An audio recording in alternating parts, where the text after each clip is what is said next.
Alright, we're at the McClure residence. We're going to perform some repairs. The first issue that we ran into is obtaining white 3-tab shingles. We called, both in Tucson and Phoenix, we called ABC Supply, RWC, Beacon, Elite Roofing Supply, and American Roofing Supply, Home Depot and Lowe's, and also I think Johnson Roofing. No 3-tab shingles in stock. This is the closest thing we could find, so we're gonna perform a repair with it and see what happens. So the first thing I'm gonna do is I'm gonna undo the bonding strips.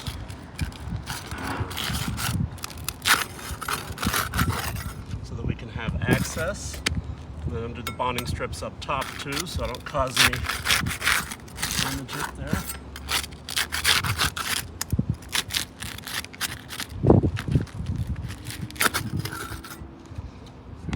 Next thing I'm going to do is remove the fasteners.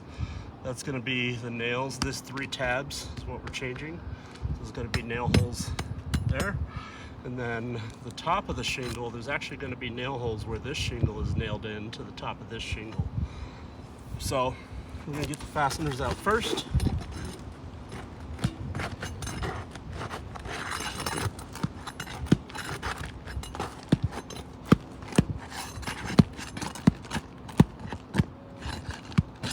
Okay, we've got the first row, the fasteners out. We see the shingle's still in there, and that's because the second row of fasteners. So we're gonna go after those next.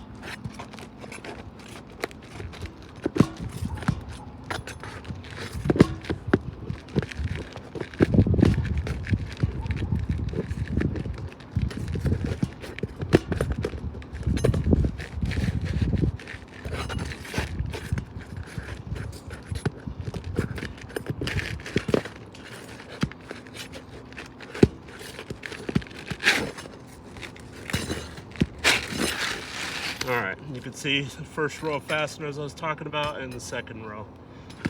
So, get that shingle out of the way gracefully. And now the actual nails didn't come out with them, and you can see they're leaving the shingles raised. So we need to get those out so our new shingle will slide in. Okay.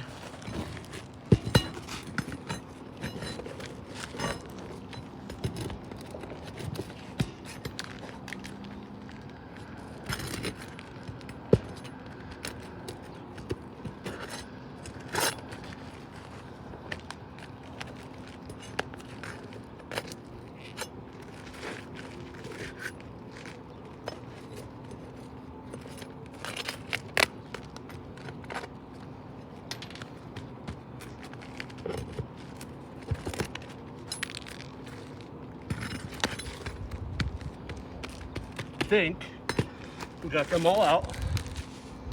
Now we're gonna pop this new guy in here. The first issue we're gonna run into is this 3-tab shingle is 3 inches longer. It's a 39-inch versus the 36-inch that's on the roof. So we cut it down to size.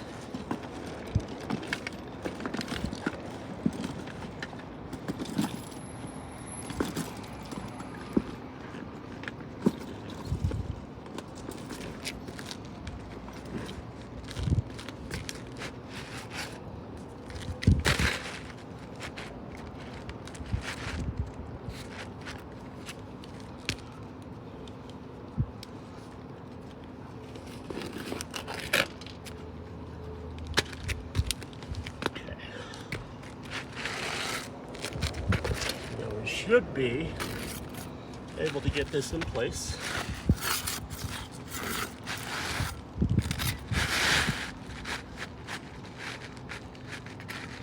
We're running into some resistance up here, so we got to find those fasteners and get them out.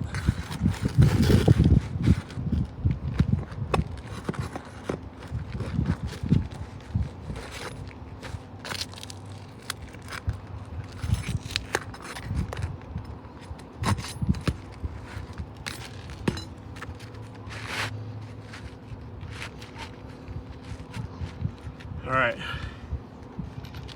now we're going to get our 6 nails in.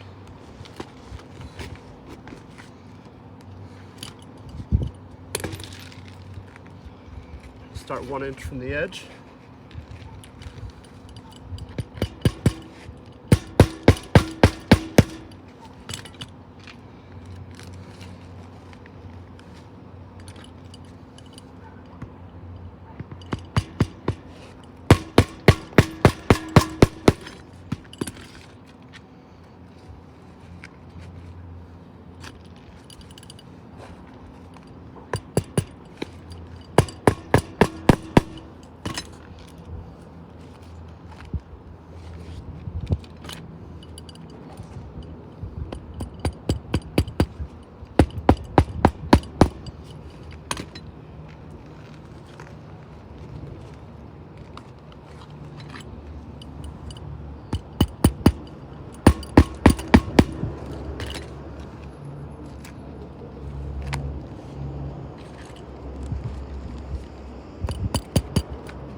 Okay, so we've got our shingle in.